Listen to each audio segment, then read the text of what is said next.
You are stupid and you are fucking pussies. Ugandans, Solomon, Kampala is right.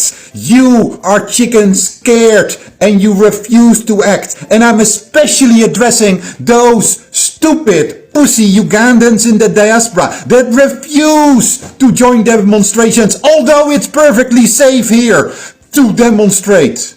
You are to blame that our president is on the run, that our first lady is abducted. Thank God Solomon is not in the country, because he would have been dead or abducted by now. But if there were just 100 young men like this Solomon, Kampala, Uganda would be free. Ekyewuunyisa ku nkumuliitu y'abantu abangi abattibwa ate mutabani wa Nakyemalira musibira mu bbwa Muhoozi Kainerugaba, buli bantu lwe battibwa nga ye agenda yeesanyusa abantu abalabanga biddole, ng'awandiika omuwendo gwasse nga yeewaana ne kwogo baaba asibye awatali musango. Bano nti basibwako emisango gyakuba nti nno baagala kukola butujju munda mu ggwanga Uganda. Okusinzira ku kwewaana okuyise kwe yakoze, yagambye yakatta ab'ekibiina ky'NUP 30 nga egyo mirambo n'abalala abasukka mu 2000 nti abasibye. Mu ngeri gyayo ebyayogeramu ey'olubalaato erabikira ddala nti ye kimusanyusa okutta abaana b'abantu n'okubasibako emisango gye batakoze. Bantu bangi musinze nnyo okwebuuza nti bannange embeera eno tugivaamu tutya? Njagala okubategeeza bannansi ne bwetonnyeeta emala n'ekya, bannayuganda twalibanga tujjukiddwa.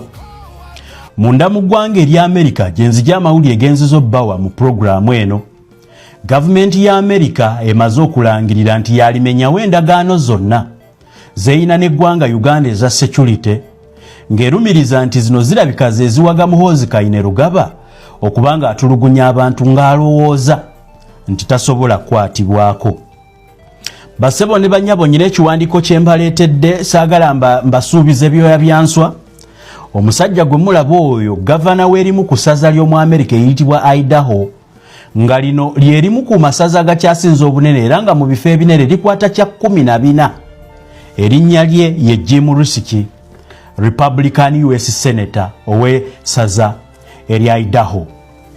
Ono nno si bubeezi senator, wabula era okusinziira ku kiwandiiko kye mbaleetedde, ono ayina akakiiko kaakulira ssaawa eno, era ng'ono yakulira akakiiko ka Foreign Relations Committee akakwatagana entegeragana ya Amerika n'ensi endala. Ekiwandiiko kye mbaleetedde kikakasiza ddala nti wansi takomya bukomi kwogera ku ndagaano Uganda z'erina n'Amerika, wabula agambye nti mu bunnambiro ku bikolwa Muhoozi byakola, Amerika erina omukwatako bunnambiro n'erinnya lye lyennyini alitaddemu.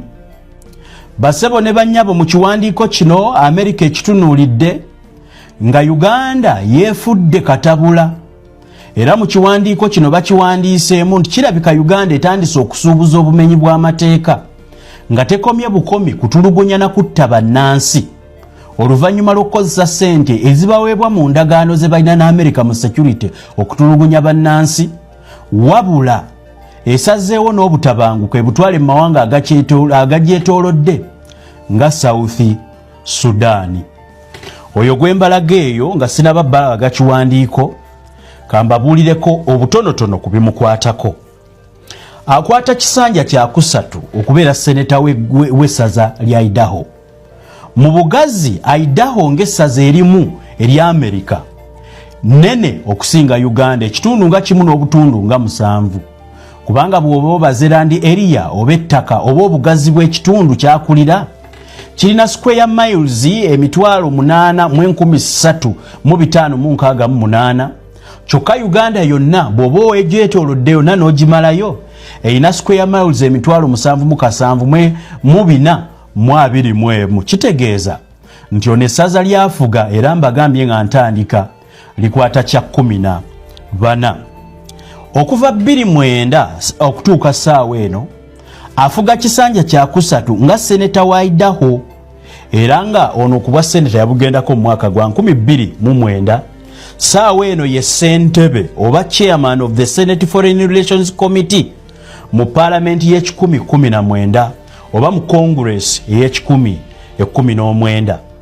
naye nga tannaba kufuuka governor mu 2006 ne 2007 yaliko lieutenant governor ate 2003-2009 mu Idaho State 2003-2009 mu Idaho State ate 1974 mpaka 1989 yaliko Ada County Prosecutor era nga omusajja ono si kyekyoka kyakoze musajja ebya security abimanyi bulungi agenza okukomentinga nga musajja mukugu nnyo mu nsonga z'ebyokwerinda wulira ng'ogyeko ssaawa eno kubanga ye ssentebe wa State Senate Foreign Relations Committee yakolako era kakiiko akayitibwa Select Committee on Intelligence kitegeeza ebintu bya intelligence agenza okubyogera ng'abimanyi bulungi bassebo ne bannyabo kaŋŋendere ddala ku biki byasamarayizinze engeri ki Uganda gy'erina okusazaamu endagaano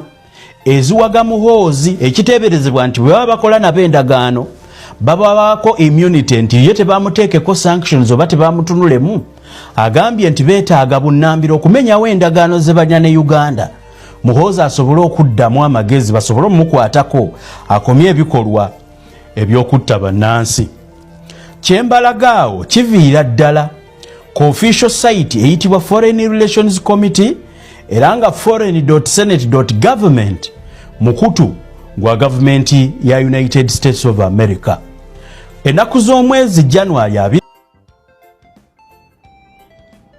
Fellow Ugandans and friends of Uganda all over the world, my name is Kyagulanyi Ssentamu Robert, also known as Bobby Wine, and today is the 24th of January 2026. It's exactly 8 days since I escaped from my own house following a raid that was carried out by the military and police at my home on the orders of Muhoozi Kainerugaba, Museveni's son, and the Chief of Defense Forces. We had gotten earlier intelligence from our friends within the army that he had issued orders to his men to come and harm me. So when we saw them jumping over our fence on the night of 16th January, I somehow escaped from my home and left. That night they didn't enter into our house. They stopped in the compound. 3 days ago, they once again jumped into our fence, hurled profanities to my wife, and threatened to break into my house. That was the second time. Now last night was the third time for them to raid us. They came in hundreds, according to my wife. They broke every door in our house, including those that were not locked. They took away all our documents, from academic documents, land title deeds, and all important documents. They took every gadget, phones, chargers. They took our internet system. They even took all the laptops, including children's school laptops. They also took away our CCTV camera system and destroyed anything that they could destroy, broke glass and cut even our chairs. They put my wife on gunpoint, demanding that she shows them where I was. They even forced her to remove the passwords from her phone and our laptops, but she refused. Well, these and many things that Museveni's regime is doing through his son and his other people are not signs of strength. These are signs of weakness. If Museveni claims that he won the election, why is he panicking? Why is he doing all manner of terrible things? Why is he harassing people? Why is he harassing me and my family? Those are signs of shame. Those are signs of illegitimacy. Now, my message to you, fellow Ugandans, I am not in my home because I still want to be able to speak to you like I'm doing. I'm not in my home because my life is threatened. I take this opportunity, first of all, to thank the international community for the voices that they've raised, but to also encourage them to keep an eye on Uganda, especially at this critical time. To you, fellow Ugandans, this is our country. All this is being done to intimidate us. They've abducted two of my deputy presidents, Lina Zedriga and Jole Tukamshaba. We don't know where they are. They've arrested Mwanga Chivumi, my deputy president in charge of Buganda region, and many other comrades. to sow fear in us. I encourage you to be strong, to be smart, to be creative. These people are not as strong as they purport, and indeed they are not as smart as they are. They failed to find me for 8 days. I also tell you that we must never give up. Uganda is our country and we must fight and liberate it. I will resurface at an appropriate time to forward our struggle. In the meantime, I'm not home because I'm trying to keep safe, I'm trying to keep alive, and I want to keep communicating to you. We shall overcome, we shall be free. People power, our power. Muwanga Kivumbi olunaku olwaleero mulabye nga bamututte ew'omulamuzi, bamusimbye mu maaso g'omulamuzi era asomeddwa omusango gw'okubeera terrorist. Terrorist y'omuntu omutujju asobola okusaanyaawo ensi oba asobola okuzikiriza namungi w'omuntu mu ngeri etakkirizibwa oba mu ngeri gye wandiise ey'obutemu yonna ebeesaanidde. Bwe ntunulira Muwanga Kivumbi ne history we ng'omukulembeze nfunye ennyiike. Baganda bange ekintu okubeera nakyemalira kitegeeza kubeera heartless.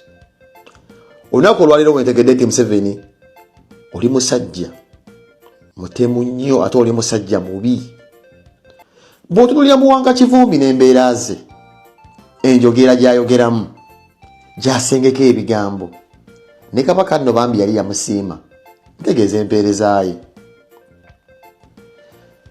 Bw'omutunulira facial expression ye, enneeyisa ye, n'engeri gy'abadde ayisaamu abalonzi, be bakulembeze oba y'omu ku bakulembeze abadde basigadde nga balimu ensa, n'omuntu yenna ng'oli osobola omwegomba. Abazungu batugamba politics is a dirty game. Kiri gy'oli gwe engeri gy'oyinza okukivvuunulamu. Naye bwe natunulidde Muwanga Kivumbi engeri gy'annyonnyoddemu, engeri gye battamu abantu ewuwe, musajja namusaasiddeko ng'akyali mu nnyumba y'emu, omwayiika omusaayi gye yakeera n'azimba era ng'agiwangaliddemu ne mukyala we n'abaana. Ne wagenda wabeerawo ekikangabwa ekyo ekyokuba nti no abawagizi be battibwa mu galagi ekiro ng'abakuuma abakwasi ba mmundu basindikkiriza amasasi nga gayita mu galagi. Kyesisolowooza nti ekyo ekintu waliwo eyakyogeddeko nti ekyo kyesinza okuba eky'obutemu, kuba ne Osama bin Laden tekyali kigendererwa kye kumutta bw'atyo. Nti n'omuntu yenna yenna n'oba omusuubiriza okubeera nga ayina ekikolobero ekisukkulumye ku ky'omanyi agwanidde okubeera nga ateekebwa mu mbuga z'amateeka. Ekikolwa kyokka ekya poliisi osindikkiriza amasasi mu bantu abali mu galagi kyekyasinza okubeera eky'obutujju kye nnaakalaba. Omusajja oyo mumulaba Muwanga Kivumbi ayogera bitonotono, omusajja musirise. Leero mulabi olunaku lw'olwaleero nkwasiza ennaku. Ennaku gye yankwasa nga nnyonnyola ali ku shade engeri abasajja gye bajja ne batta abantu ewuwe. Ati olwaleero yasinza okubeera nga enkwasa ennaku nti bw'oba otunuulira akatambi Muwanga Kivumbi nga gye bamuleeseemu ku kkooti, nakyemalira abeera n'omutima omubi mu nsi muno. Ntunuulidde omusajja ng'akutta akaveera nga ayingira ekkooti bagenda mutwalewo omulamuzi azze akutta akaveera kuba bambi kabaddemu ki, oba omukazi yamuwadde ekitereke ky'emmere, oba bambi kiki yatwalidde mu kaveera, oba masuuka, nga kyasinze okubeera nga kyaholinze on tukabadde kaveera oba ddagala lye. Bonna bafuzi bano mubalaba bakuliridde mu myaka babeera n'ebirwadde, naye akaveerako bwe nkatunuulidde ng'ava mu mmotoka kasinze okunyweza. Omudde uli mulaba akatambi ako Muwanga Kivumbi anywezezza akaveera ke bw'ati n'ayingira ekkooti. Ebibadde mu kkooti mwenna mubirabe ng'omuntu yenna omukulembeze oba yasoma ku mateeka.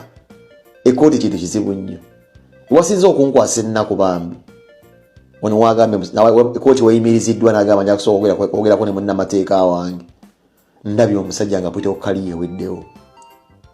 ndabye omusajja nga agenda mu byabasegirinya byennyini, ndabye omusajja nga atandise olugendo lw'okufuna ebirwadde, kwata biiso mu kkomera, ndabye omusajja nga siraba kigenda kumuwonya. Buli regimu ebirako n'abantu beesiba, n'owulira nti baamusiba ku mulembe gwa Amini baamutawula omukulembeze omulala azze, nti Nasulu baamusiba ku mulembe gwa gundi baamuta gundi ono akomyewo. Ntunulidde Muwanga Kivumbi si kumumalamu maanyi, nenze politics mumanyi. Buli dictator abeerako kempekeza na byabufuzi ezimu zagamba kati ono sirimuta, ono agenda bonaabona ku mulembe gwange. Gye nvudde wa Muwanga Kivumbi abadde kiriya nnyo, si ye musajja abaddemu amakoosa, si ye musajja abadde omulyake, si ye musajja abadde ayogerayogera ennyo ng'alengezalengeza nnyo abantu. Bagamba akatambi akakwasiza Muwanga Kivumbi akanyiza Museveni kikanuka gamba nti Museveni awunya. Simanyi Museveni awunya ekivundu, Museveni yeetaga kuvaawo. Katambi ako kagenze viral ku mitimbagano nga Muwanga Kivumbi agamba Museveni awunya, Museveni osaana kuvaawo bwe kaamukwasiza. But we forget it. Omukulembeze waffe nyini a formidable leader gwe tulowooza nti yona zaafuga eggwanga alina experience myaka 4 nga tufuga obwembula. Alina kye bayita communication skills and tools, kugamba yazimastering. Metwogira ku musajja abeerawo ku kitundu n'agamba abantu abayita ba idiots baafuga. Abamu abayita pigs. Museveni yasinga okuvuma. Museveni yasinga okuvuma, tafaayo wawooli, tafaayo wawayimiridde, tafaayo bani abamutu kamera zeze mutunuzzaamu, hasuluke kumacha n'abayita pigs. Ye bw'atyo nembo Muwanga Kivumbi amugambika video akamukwasizza mbu yagamba Museveni awunya. Tufu bulijjo mpulira bigambo nti internet etereka, naye leero nkakasizza nti ebintu bye wakola emyaka 12 emabega bisobola okulemesa obufumbo bw'omazeemu emyaka 6 ng'ozaddeyo n'abaana nga 3. I think mwenna bulijjo mulaba story ya Phantom ne Mumbejja, era mmanyi we munaamalira okulaba video eno buli muntu ogenda kumaliriza okyusizza side gy'obaddeko, naye nze siva ku ya Mumbejja. Katusooke tulabe video eno. Omukazi agenze kusomera abaana ba muganzi we gye basomera n'ababbayo n'abakweka mu nnyumba endege Lubogomo nga mulanga obutamu obuyambi bw'omwana gwe yamuzaalamu. Taata we yasulawo omwana kubanga muto okubalira tutegera nti ndi lubuto. N'asulawo omwana we mbu ye alina famire ye basanyufu. N'asulawo omwana we gwe yazaala. Ye bwe waabwe tebazaala bweru. Ayagala nnyo famire ye. Taata we wuuyo. Lwaki watutte abaana? Ayagala kumunyanga naye bwe yasulawo we awulire bwe kiruma. Jamila Nabatanzi eyabbye abaana bana akawungeezi k'eggulo ku ssomero lya City Parents mu Kabakanjagala nga bamuganzi we Paulo Wambaka omutuuze emasanafu mu Kinoonya zooni, wabula nkwabaddeko n'owamulirwana we nga bonna batutendejje mu ngeri y'okubawamba n'abatuuzayo ekiro kiramba nga tebalina kibalidde. Abaana bano okuzuulibwa kiddiidde kitaabwe Paulo Wambaka okugenda ku poliisi ya Kampala mukadde n'aggulawo omusango, era ab'ekitongole kya Flying Squad ekyabadde kikulembeddwamu Akiduumira Amani ow'Omugisha ne batandika omuyiggo okukakana ng'abaana bakunudde endejje. Omuntu n'ajja abaana mu kilomita 7 n'abaleeta eno n'abajja ku City Parents, ate omuntu tali muzadde n'okkiriza n'owa abaana, kati ono mukazi n'olaba alina omutima mubi nnyo. Abaana badde bawambiddwa Nabatanzi kuliko Rachel Muduwa asome ekibiina ekisooka, Rebecca Wambaka asome ekibiina ekyokuna ne munnaabwe gwe babadde naye Marion Nanteza asome ekibiina ekisooka. Nabatanzi agambye nti yazaala omwana mu Wambaka kyokka n'agaana okumulabirira bw'ate kwe kusalawo okukola ekintu ekinaamulumya asobole okumuwa obuyambi. Obadde ogenda bakola ki? Just nga njagala naye alumwe ng'alaba abaana be tebaliwo, nga nange owange bw'abeerawo nga alaba amisinga tamanyi taatawe. Ategeeza nti Wambaka yali yamulaga abaana bano nga kino kyamwanguyidde okugenda ku ssomero nga bamumanyi bulungi okubabbayo n'abatwala nga teyafunye buzibu bwonna, era mu kubabbayo ku ssomero yategeeza abaana bano nga taata waabwe bwe yabadde agudde kabenje nga tagenda kusobola kubanona, olwo n'asindikayo okubazaayo eka. Taata waabwe yafunye accident. Walimbye basomero? Abaana wayogedde na master, abaana wabasanzeewo?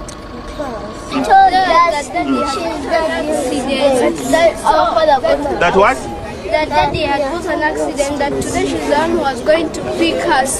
So she said that she's going to, so she said, I'm going to first take you home. Then when she was taking us home, she bought the two bodas. Then we went to Calendar Prestige Hotel. She was waiting for someone to pick us up.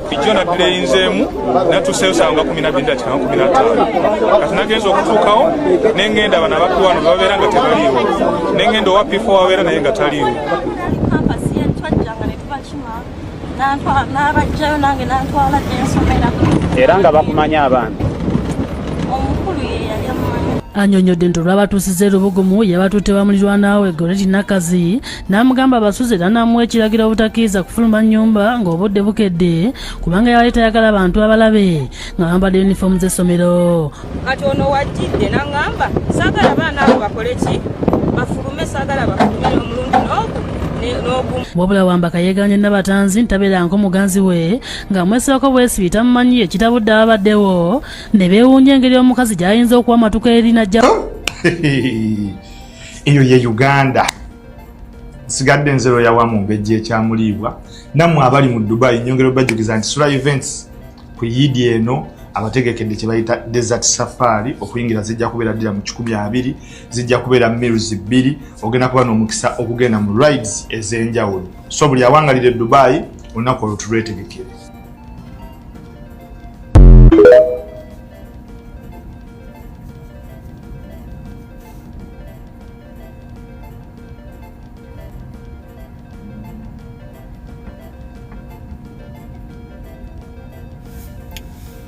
Well, omwami ono alina YouTube channel awangalira Dubai awo.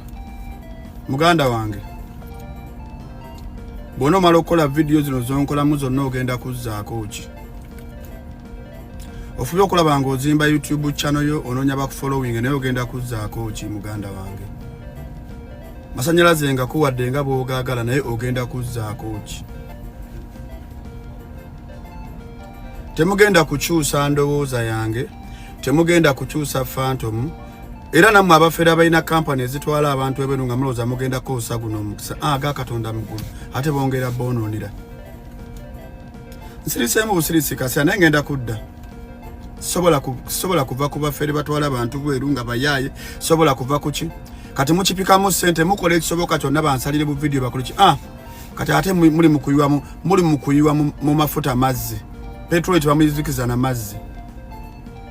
Bena mugenda biteeka kunze mugenda kunenya kituufu mmala okunenya muzzaako ki.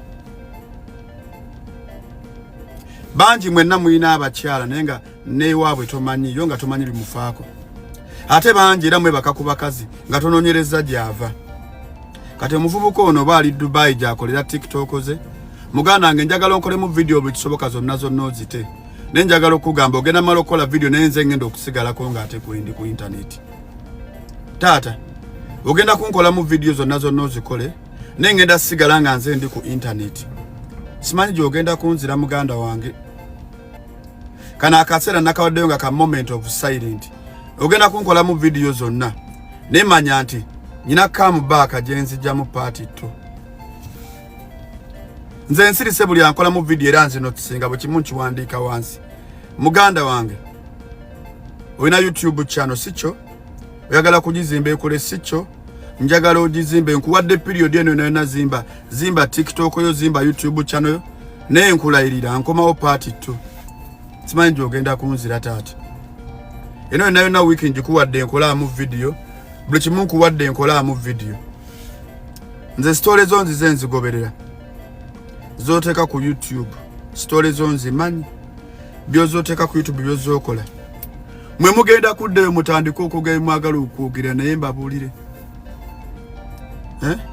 Ffe tuyamba abantu mu nsi. Ekyo nno nammwe kibawo ekyokulabirako mmwe abali eyo. Ekyo kibawa kyakulabirako. Bino ebitutuukako kiba kigenzeso nammwe gye muli. Kubanga tomanya naawe oyinza okugwa mu kizibu kyekimu nga nange kyendimu olwaleero. Nze sikeerangako nkya ne ndisikasinga family matters ne nziteeka ku TikTok. Era mba mugoberedde video zange nze sitandikangako olutalo lwonna ne ntuteeka ku TikTok. Nze bampita buyisi nga bangamba jangu eno kibakola ku TikTok. mukazi kyakukola bweru bang Peter Buyisi sikeranga koncha nenkubira muntu ku TikTok ne mugamba kanyaniko obuziina njagala obabuulira abantu mwenna abakyala abalaba video zino babalaba video eno egenda kubawa ekyokuyiga nga tonnayisa muntu bubi sooka weerowooza oba gwe otuukiridde oli malayika nono omusajja ankola mu video naye ayinza okuba si malayika naawe olina ebizibu by'olina ewaka naye totuukiridde naawe olina ebikusoomooza ebitasoboka kuvaayo ndi musanyufu nnyo nti bino bye mbadde mpitamu nga temumanyi nasibwa mukomera ku bwerere nga temumanyi ne banteekayo emyezi 2 nga temumanyi ebintu byange ne byononeka ne munsalira omusalo nga temumanyi mwe mulowooza nti olw'okuba nfuma abafere ku TikTok n'ewaka bwe nkozesa amaanyi ago ne muteekawo n'okugamba mbu saagala kulabirira baana ekyo mulimba muli bakyamu omuntu abadde mukomera nga bamusibye emyezi 2 akomyewo talina mulimu omwana kale wa myezi 8 omusajja tannateera osobola otya okubanga omusajja osobola otya okungamba nti omusajja alina obuyambi bwayinza okuwa omwana nga n'emirimu tegiriwo wagisiranye teginnatereera njagala otegeeza omusajja ono ankola mu video olina kunkwata bulungi n'ombuuza ekinusu n'ebino byonna by'oteeka ku TikTok oteekawo bya bukyamu kati nze kyogamba nze nsasulira ebyo by'oli byakola emyaka 12 emabega bangi abasajja abayinza okuba nga adde basasulira ebi nga tebamanyi nammwe abasajja abasinga ofuna omukazi n'osasulira ebibibye nga tomanyi mukazi wagye yava kati bwe totomera mu nsi webanga natuuka n'entomera ekyo kyawedde there is life after this ekyo kigwa omuntu n'amuvinga forward temugenda kulowooza nti nno ensobi zooli ze yakola muziteeka ku nze nze saamanya nsobi zooli tegedde nayagala nfune omuntu yali mu nsobi ndowooza nze mutereeze kitegedde ne price ginafuna ndoza mjiraba jentuusiza buli TikTok ayina nze gweyagala okukolamu content ku Sunday sawa 3 ez'ekiro temwerabira tulina show sinziggu ku Sunday sawa 3 ez'ekiro kimanyi muli mulwa mukaga naye ku Sunday sawa 3 ez'ekiro mubeereko sigadde nze Phantom 256 nga bulijjo mwera